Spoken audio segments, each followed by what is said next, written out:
Assalamualaikum warahmatullahi wabarakatuh. Selamat pagi semuanya. Waalaikumsalam warahmatullahi Waalaikumsalam warahmatullahi wabarakatuh. wabarakatuh. Selamat pagi, Pak. Baiklah, Waalaikumsalam. hari ini kita akan membahas materi tentang narkoba di akhir semester ini sebelum menutup pembelajaran kita pada semester ini. Baiklah, apakah sudah tampil di layar semuanya? Sudah, Pak. Sudah. Oke, Sudah, Pak. baiklah.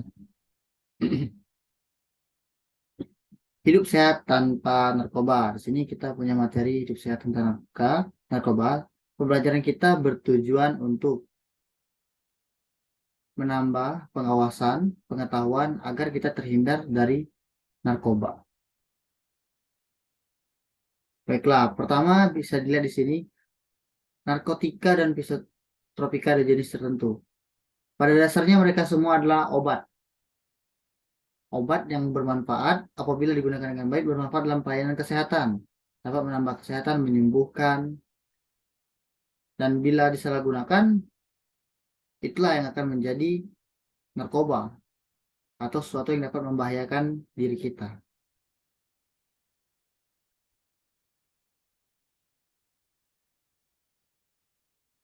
Nah, di sini ada nafza, narkotika, psikotropika, zat adiktif lainnya.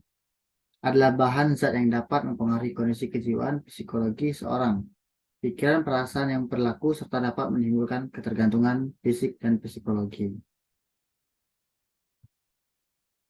Mungkin kepada Nak Gusti Andika Joni bisa disebutkan ini dari gambar-gambar ini tentang beberapa jenis narkoba, zat adiktif, dan psikotropika. Bisa diundi tolong. Untuk narkotika ada heroin atau putau, kokain, ganja, morfin, dan kodein. Untuk psikotropika ada ekstasi, LSD, amfetamin atau syabu, dan diazepamin. Dan untuk zat adiktif lainnya itu ada alkohol dan rokok, Pak. Baiklah, terima kasih Nak Gusti atas yang sudah membacakannya.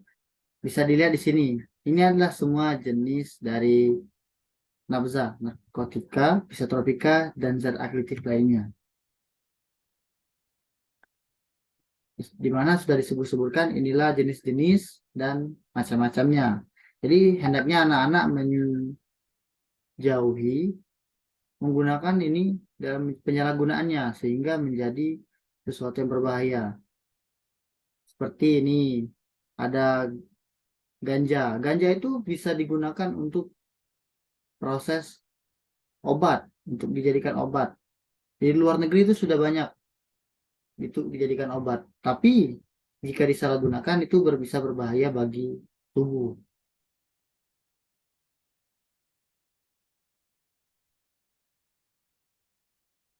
Bisa dilihat di sini narkoba, narkotika, psikotropika, bahan adiktif lainnya. Ini adalah singkatan dari narkoba. Berikut ada pengaruh narkoba pada otak. Mungkin dari Nak Dedi bisa dibacakan pengaruh narkoba pada otak. Pengaruh narkoba pada otak. Narkoba mempengaruhi otak sehingga menyebabkan berbagai hal, yaitu kontrol emosi terganggu, stabilitas mood atau perasaan yang terganggu, penurunan kognitif atau kebodohan, perubahan atau gangguan perilaku, dan perubahan kepribadian, Pak. Terima kasih kepada Dedi yang sudah membantu saya. Di sini sudah dibacakan tadi oleh temannya dari Dedi bahwa narkoba itu berpengaruh terhadap otak. Dia mempengaruhi berbagai macam. Di antara lainnya adalah kontrol emosi, stabilitas mood, penurunan kognitif, perubahan gangguan perilaku, dan perubahan kepribadian. Nah, selanjutnya, di sini bisa Saya jelaskan bagaimana pengaruh narkoba terhadap dopamin dan pusat kesenangan otak. Atau tadi bisa disebut kita ke mood dan emosinya. Perubahan pada neurotransmitter berhubungan dengan perubahan struktur otak. Perubahan ini menyebabkan ketidakseimbangan neurotransmitter akibat penggunaan narkoba terjadi peningkatan dopamin yang sangat berlebihan yang mengaktifasi pusat kesenangan otak. Peningkatan dopamin yang berlebihan ini menyebabkan perubahan komunikasi sinyal antara sinaps neuron. Kondisi ini menyebabkan reseptor dopamin menjadi penurunan fungsi dan jumlah semakin berkurang. Mekanisme inilah yang menyebabkan terjadinya toleransi, peningkatan dosis pemakaian untuk mencapai efek kesenangan yang sama, dan gejala putus zat withdrawal dan pasien ketergantungan narkoba. Nah, di sini bisa dilihat di akhir kalimat pasien ketergantungan narkoba. Ketergantungan ini merupakan suatu bahaya bagi kita. Bukan hanya narkoba, untuk setiap hal kita tidak boleh terlalu ketergantungan akan sesuatu. Karena kita harus mampu untuk mengambil keputusan. Ketergantungan ini dapat mempengaruhi pengambilan keputusan. Baiklah, selanjutnya. Bagaimana perubahan perilaku dan kepribadian terjadi pada pengguna narkoba? Ada beberapa, di antaranya adalah perubahan fungsi otak. Yang pertama, spatial working memory, verbal encoding, inhibisi, regulasi emosi, aktivitas fungsi otak, dan cue reaktivitas. Ini adalah bagaimana perubahan perilaku dan kepribadian terjadi pada pengguna narkoba. Di mana perubahan fungsi otaknya. Yang pertama itu spatial working tadi, menurunkan memori yang berkaitan dengan tugas-tugas pekerjaan yang lebih kompleks. Berkurangnya respon dan memori terhadap pembicaraan verbal. Inhibis, kemampuan mengontrol impuls menjadi terganggu. Regulasi emosi, terganggu fungsi dan regulasi emosi, aktivitas fungsi otak, menurunkan akibat aliran darah otak. Dan reaktivitas, terjadi aktivitas berlebihan pada otak terhadap sesuatu yang berhubungan dengan narkoba.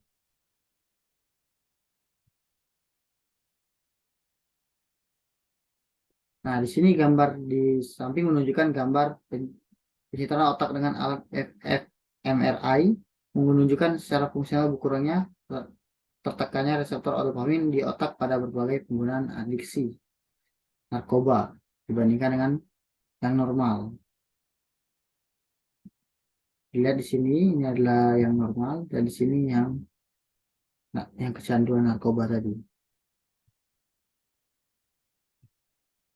Nah, di sini selanjutnya ada dampak buruk.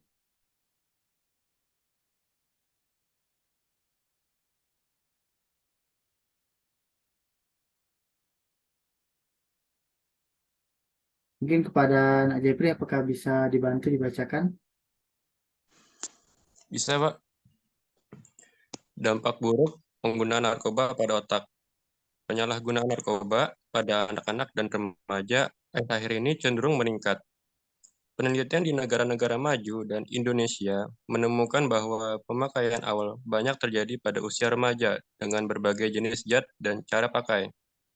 Penggunaan narkoba selama masa remaja menyebabkan perubahan dalam struktur otak, fungsi otak, neurotransmitter, dan neurokognisi, atau berkurangnya kecerdasan. Terima kasih Jepri. Selanjutnya telah dibacakan. Nah, di sini bisa dilihat di bawah ini estimasi angka penyalahgunaan menurut tingkat ketergantungan BNN 2014. Di sini ada suntik, non suntik, dan coba-coba. Sangat banyak sekali. Ini paling tinggi ada sekitar 1.500.000 orang yang menggunakan yang ketergantungan narkoba.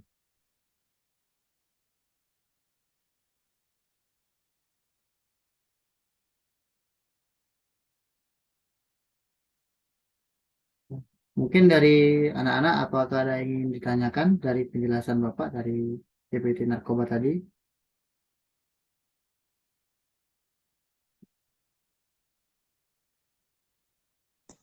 Pak, izin bertanya.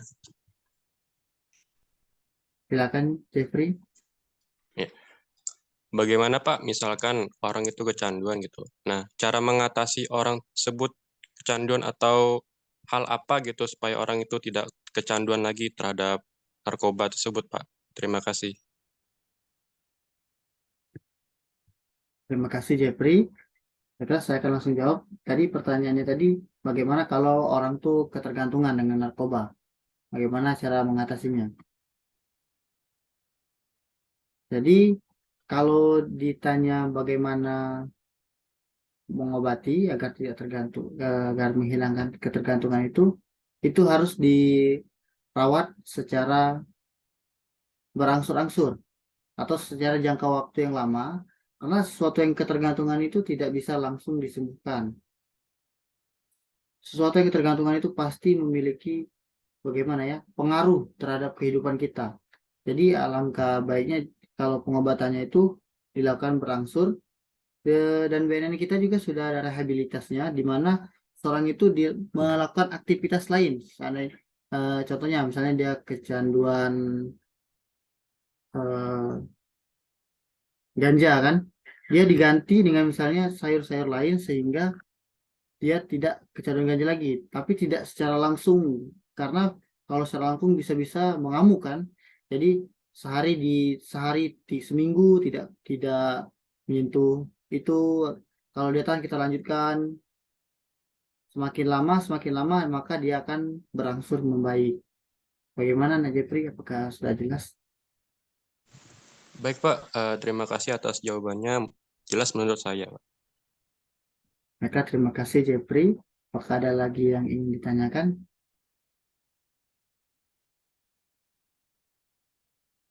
Dari anak-anak, silakan Anugerah Wiskapatur sudah present. Tes. Apakah suara saya masuk, Pak? Masuk. Pak, ingin bertanya, Pak. Kita kan tahu kalau narkoba ini untuk penyalurannya benar-benar agak tricky ya, Pak ya. Dalam artian penyalur narkoba ini kadang di lingkungan yang tidak sportif seperti itu. Dalam artian bisa cepat menyebar apabila disalurkan ke tangan orang-orang salah. Dari Bapak sendiri, apakah ada tips, Pak, agar kita sebagai generasi muda tidak mudah terpapar narkoba, terutama dalam situasi situasi global yang sangat luas ini, Pak?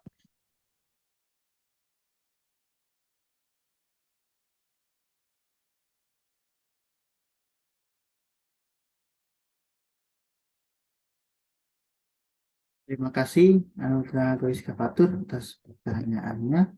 Tadi bagaimana cara kita menghindar agar tidak terpapar dari narkoba karena ada sudah pengaruh global. Pertama,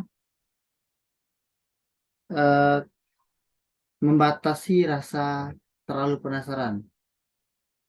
Kenapa yang pertama itu membatasi rasa penasaran? Karena rasa penasaran itulah yang bisa membuat kita terjatuh ke dalam perangkap narkoba tersebut. Karena bisa karena bisa kita ketahui bahwa rasa penasaran itu adalah sesuatu yang paling sulit tahan. Contohnya kita penasaran nih, narkoba itu apa sih? Kita cari. Oh, seperti ini. Bahayanya apa dan bagaimana penyebarannya.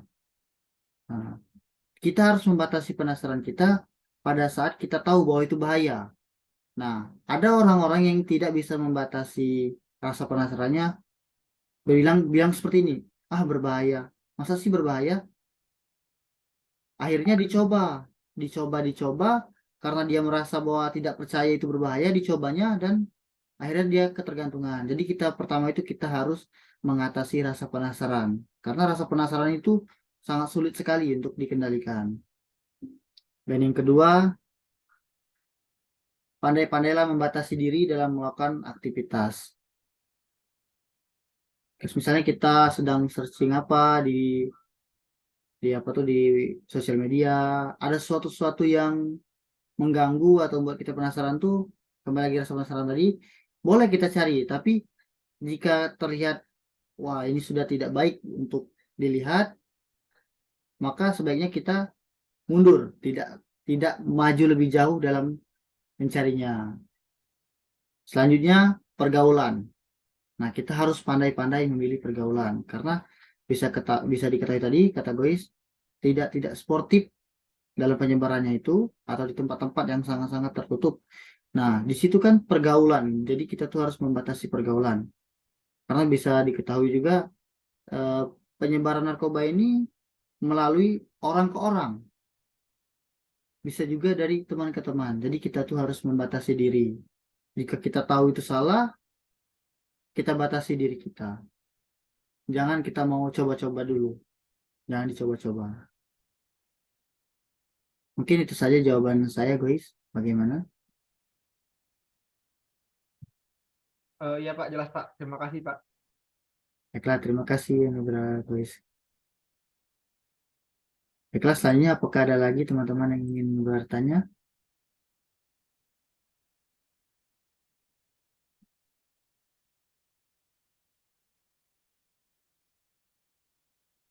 Baiklah, sepertinya sudah tidak ada lagi yang ingin bertanya. Eh,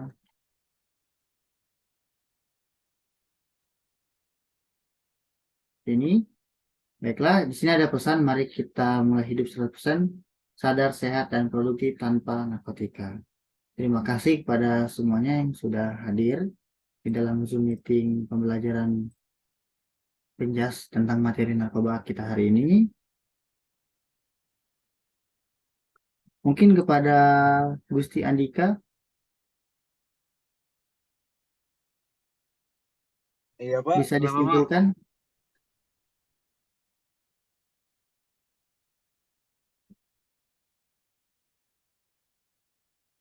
Ya Pak, kesimpulan saya tadi kita sudah mengetahui berbagai macam jenis narkoba sekaligus dampak-dampak yang bisa diterima oleh sang pengguna narkoba. Maka dari itu saya simpulkan bahwa kita sebagai anak muda itu harus menghindari yang namanya narkoba dalam bentuk apapun. Dari penjelasan Bapak tadi, kita tuh harus pandai-pandai bergaul untuk menghindari narkoba tersebut. Dan jikalau kita sudah tahu narkoba tersebut, hal tersebut tidak baik untuk kita, sebaiknya kita menghindari. Seperti itu Pak, mungkin.